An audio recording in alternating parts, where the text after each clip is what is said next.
ராவோட main event ஒரு தரமான சம்பவம் நடந்துச்சு. ராவோட மெயின் ஈவென்ட்ல என்ன நடந்துச்சுன்னு கேட்டீங்கன்னா, money in the bank brief case qualification match final மெம்பருக்கு.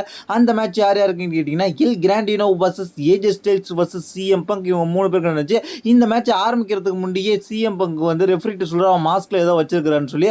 அதுக்கப்புறம் ஒரு கட்டத்தில் மாஸ்க் கூட கலெக்ட முயற்சி பண்ணுவார். அதாவது அந்த மாஸ்க் கழட்டி வந்தால் சாட் கேபிள்ன்ற நிரூபிக்கிறதுக்கு முயற்சி பண்ணுவார்.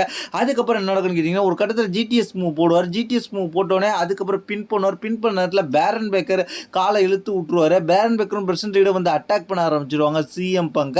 உள்ள ரிங்ல ஏஜே ஸ்டைல்ஸும், அதுக்கப்புறம் வந்து அங்கே வந்து யார் இருப்பான்னு கேட்டிங்கன்னா, சாட் கேபிள் கிராண்ட் எல்னின்னு கேரக்டரில் பண்ணிட்டு இருப்பாரு. அவர் அங்கே இருப்பார். அதுக்கப்புறம் இவருக்கு சப்போர்ட் சிஎம் பங்கு சப்போர்ட்டாக செமி ஜே யூஸும் வந்துருவாங்க. அவங்களாம் வந்ததுக்கப்புறம் ஏஜே ஸ்டைல்ஸ் ஃபோர் ஆர்ம்ஸ் போட வேண்டிய மூவ் தடுத்து விட்டுருவாங்க. அவரை இடிச்சு விட்டுருவாங்க. இடிச்சுனே அவர் கீழே விழுறாரு. அதுக்கப்புறம் அவர் கடுப்பாக இவங்க என்னடா அடிச்சுக்கிட்டு இருக்காங்க, இங்கடா வந்து சண்டை போடுறீங்கன்னு சொல்லி அவங்களுக்கு அடிச்சு போடுவார். அதுக்கப்புறம் ஃபோர் ஆர்ம்ஸ் ஃபினிஷர் போடலான்ட்டு முயற்சி பண்ணுவார். அந்த இடத்துல சாட் கேபிள் என்கின்ற எல்கிரானியில் ஹெட்பட் போட்டுருவார். ஹெட்பட் போட்டோன்னே அந்த ஏஜ் ஸ்டைல்ஸ் வந்து பின் பண்ணி தோக்கடிச்சிருவாங்க. அட்வான்ஸாக மணி இந்த பேங்க் குவாலிஃபிகேஷன் மேட்ச்சில் வின் பண்ணது யாருன்னு கேட்டிங்கன்னா, எல் கிராண்டியில் வின் பண்ணிட்டு அவர் போயிடுவார். அவர் வின் பண்ணிட்டு போனதுக்கப்புறம் என்ன நடக்கும்னு கேட்டிங்கன்னா, இவங்களுக்குள்ள ஒரு கான்ட்ரவர்சி நடக்கும். அதுக்கப்புறம் செத்ருவின்ஸ் வந்துடுவார். செத்ருவின்ஸ் வந்து அட்டாக் பண்ண ஆரம்பிப்பார். அதுக்கப்புறம் வந்து பேரன் பேக்கர் வந்து ஒரு ஸ்பியர் போடுவார் சிஎம் பங்க்கு. அதுக்கப்புறம் செத்ருவின்ஸ் எல்லாருமே போட்டு அடிக்க ஆரம்பிப்பாங்க. ஒரு கட்டத்தில் செமிஜெயின் உள்ற வந்துடுவார். செமிஜெயின் உள்ற வந்து அவர் ஹெல்ப் பண்ணலான்ட்டு இருப்பார். அவரையும் போட்டு அடிப்பார். அதுக்கப்புறம் என்ன நடக்கும் கேட்டிங்கன்னா, செமிஜெயினுக்கு தான் ஃபஸ்ட்டு ஸ்டாம்பை போடுவார் செத்ருவின்ஸ்.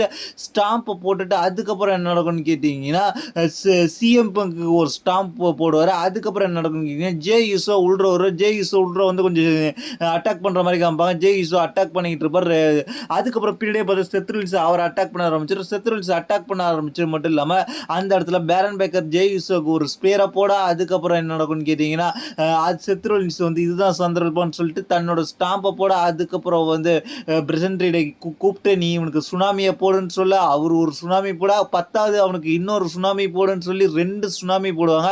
இந்த இடத்துல பயங்கரமாக இருந்துச்சு. ஒட்டு மொத்தமாக டாமினேட் பண்ணது யாருன்னு கேட்டிங்கன்னா, செத்ருவின்ஸ் டீம் தான். அவங்க செலிப்ரேஷனோட அந்த இடத்துல இருந்து முடிஞ்சு போச்சு.